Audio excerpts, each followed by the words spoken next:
We want to be free now. John Lewis delivered his speech at the March on Washington in August of 1963. There were quite a few more monumental moments to occur that year. Some would bring the nation and the world to its knees. In his own words, Congressman Lewis describes his role in those key moments that shaped the civil rights movement.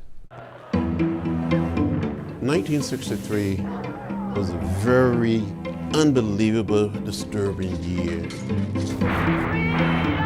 There was so much discontent all over America. Governor Wallace had been inaugurated as the governor of Alabama. And I say segregation now, segregation tomorrow, and segregation forever. When I saw what was happening in Birmingham, it was unreal, unbelievable. I never thought that it could happen any place in America, that you can see fire hoses really picking up young people, including children, and dropping in.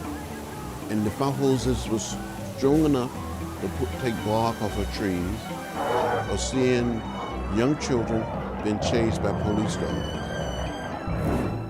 America wept in shame. People couldn't take it. I remember the morning of the bombing of the church. I was home visiting my relatives in Alabama.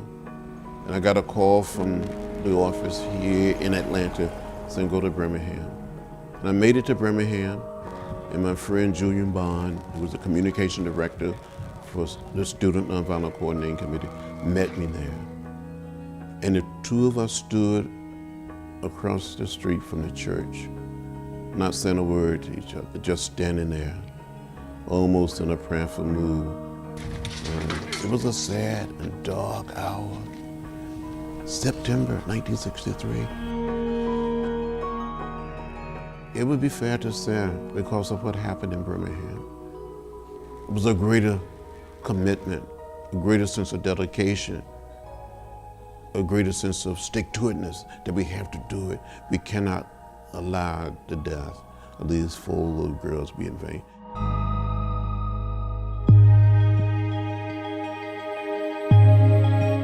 In November, President Kennedy is assassinated, and I feel like during that period something died in all of us.